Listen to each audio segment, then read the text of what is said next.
Hello, everyone, and welcome in. I have very little time to share with you today, but I had some treasures inside the lightbox that I wanted to talk about.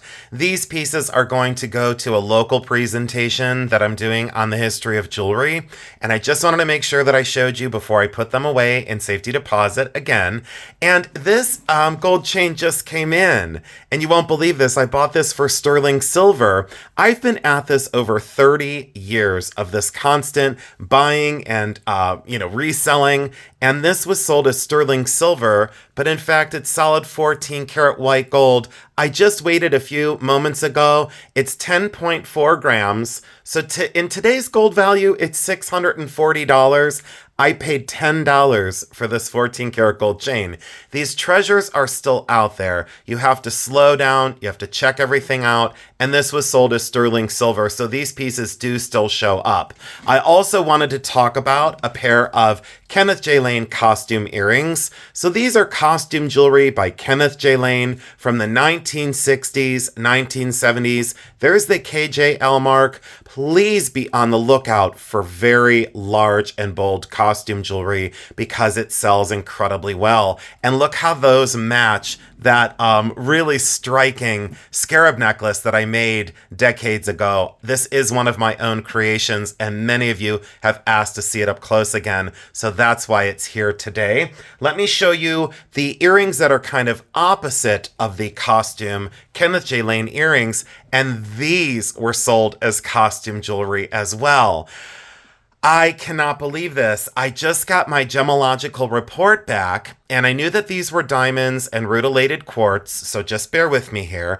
And I knew that they were sterling silver, that were that black rhodium oxidized metal. Look at those for rutilated quartz. That is quartz with rutile crystals that grew in place. When those crystals are darker, or they're black, or they're dark green, that would be tourmalated quartz. So there is a difference between rutile and rutilated quartz. And I should say there's a difference between rutilated quartz and tourmalated quartz. And these are rutile quartz with rutile crystals. There, I got it all out. There's your learning moment for today. So these are monstrous. Look how big they are. They are at least a 3-inch span.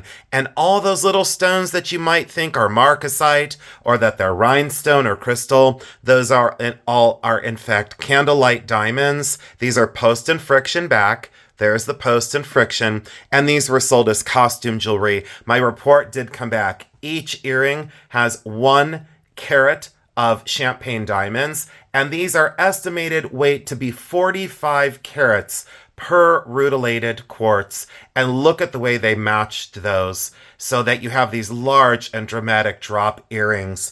I think I paid, I'm going to draw a blank here, I paid $80 or $100 for the pair, and the retail replacement came back for $2,250. So always reach for something that may be better than what it's being sold as. And look at the way that crystal is faceted. Let me take one of these out of there for you and show you up close. Even though I've limited time, I want to slow down. Look at that for rutile crystal. Let me know in the comment section if you love these. Are they too large to wear? I don't think so.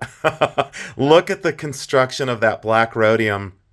Just incredible craft and design that went into these. So I wanted to show you the difference between those and the Kenneth J. Lane earrings. Although completely hand constructed costume jewelry, these are all faux turquoise, faux either rose quartz or maybe made to look like pink sapphire. Look at the way the crystals are prong set. The attention to detail of soldering all that together is truly remarkable. That's why these earrings as costume, base metal, not like these that are sterling. Whoops, I got them off camera. These are sterling, these are base metal, these are real gemstones, and these are just glass and rhinestone. So there is a big difference.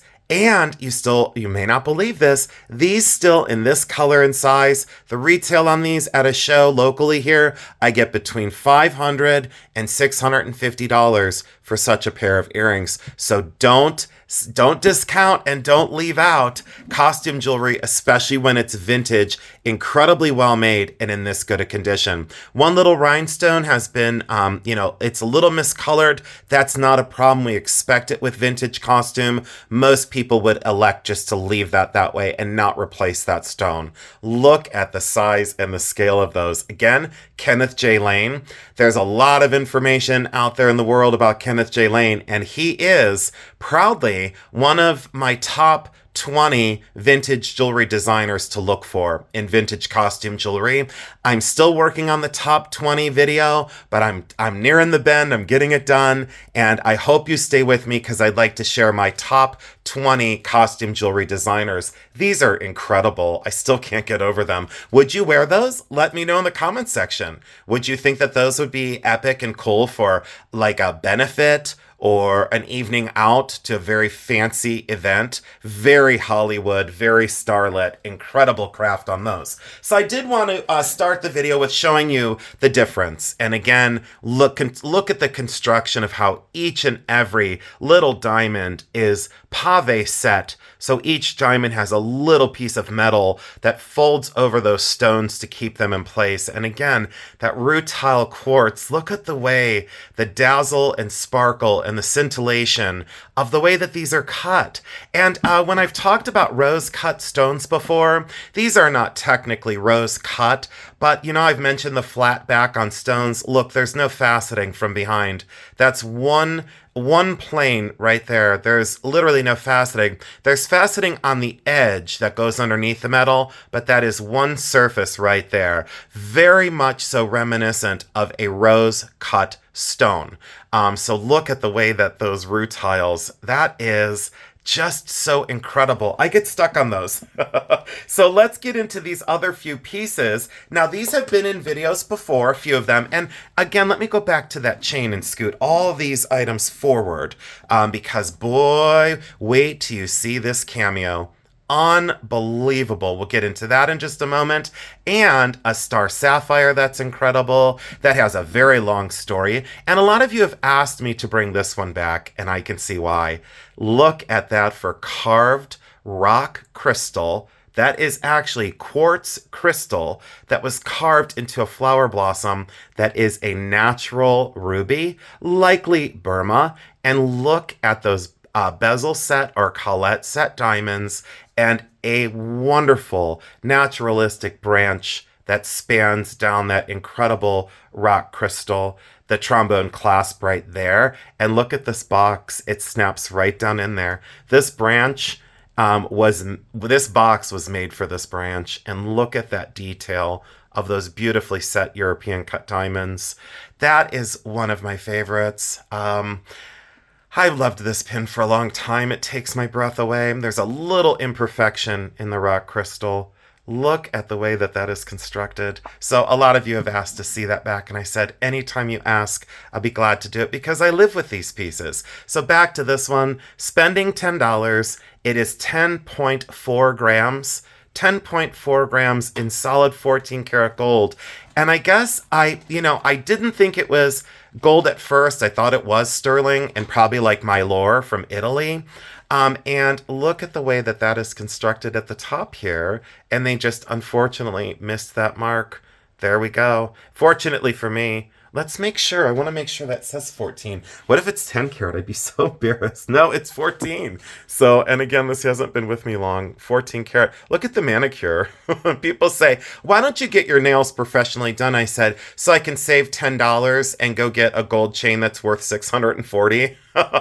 So all the haters of my nails, guess what? I don't care. It doesn't matter. I laugh all the way to the bank.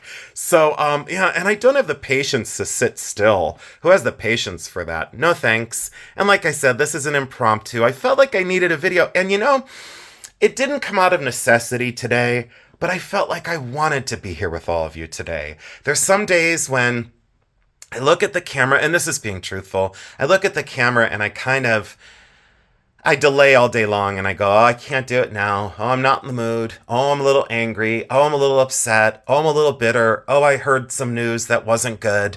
Last week was a very difficult week, very upsetting, and I just didn't want to look at my phone. I didn't want to hear things. I didn't want to see the news. I didn't want to pay attention to that. This is my escape. This light box is a very dear friend because it's in front of all of you. And I mean that from the bottom of my heart. It feels almost as beautiful as when I'm in my studio creating something and telling my personal story and leaving my legacy. Speaking of my personal story and my legacy, this is one of them. A PLIQUE SCARAB, and yes, these 3 glass stones are all antique. That is Dragon's Breath, this is Czechoslovakian, could be popper glass, and this is definitely a piece of popper glass with that silver foil, amethyst colored. I did all of the metal work. This is completely hand constructed. I did not cast anything. This is all fabricated out of flat sheet that I took my tiny little jeweler's saw blade and my jeweler's saw frame, and I gently sawed out all of this for the legs. I did all the open work here. I created that bezel and I soldered it all together. And then I came in here before I soldered it together. I opened all of these cells up to hold that plique enamel. And look, you can see right through it like a leaded window. It's both sides. Absolutely, absolutely incredible work. I was very pleased with this, and you can see where my little saw went in here and sawed that out so carefully, and then I went on the outside edge. I wanted it to be slightly irregular. I didn't want it to be a direct reproduction of an antique, but I couldn't find one this big as an antique, and I said, I'm going to select these 3 stones for a reason. And then I enameled the legs, and look, I beaded the chain with very old pearls and extremely old antique garnet beads. It comes up here, and the back tassel is asymmetrical. See where that goes around the neck like a chain, and then these 2 drops go off the back of the neck, and they're asymmetrical. One is longer than the other, making it appeared to be tied around the neck.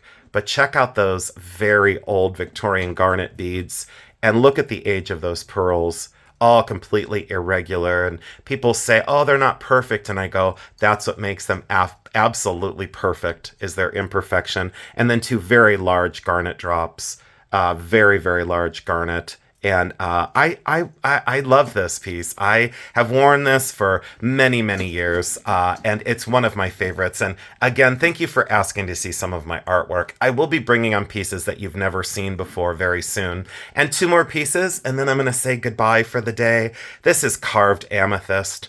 And I have this in my cameo video. Let me scoot these out of the way so we can really light that up and get the light behind it. Look at that natural amethyst.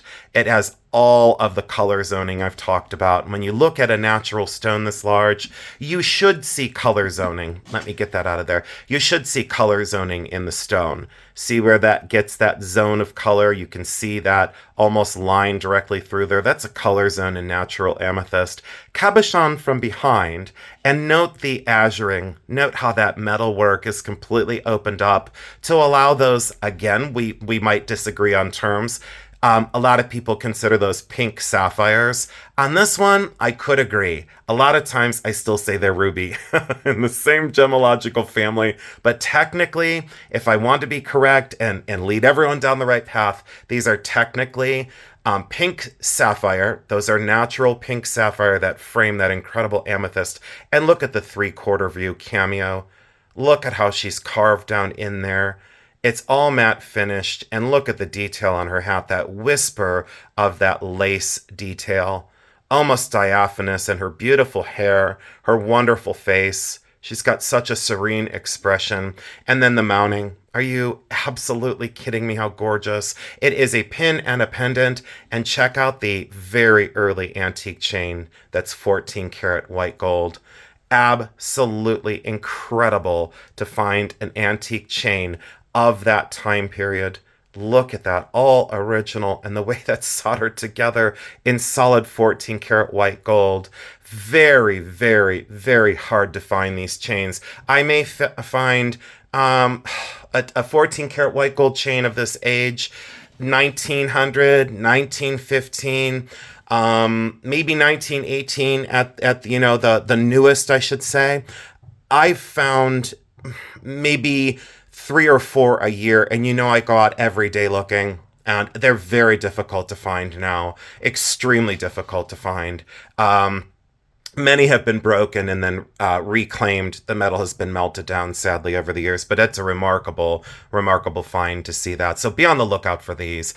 Normally, by gram weight, these sell for 3 times what their gold weight is. So let's say the gold weight of this one comes in around $700. You should expect to pay almost $2,000 for a chain like that because they're so hard to find, the original ones. Look at the detail of that, all soldered together by hand in incredible condition. So there is the cameo again. I hope you love her. I hope you absolutely love her.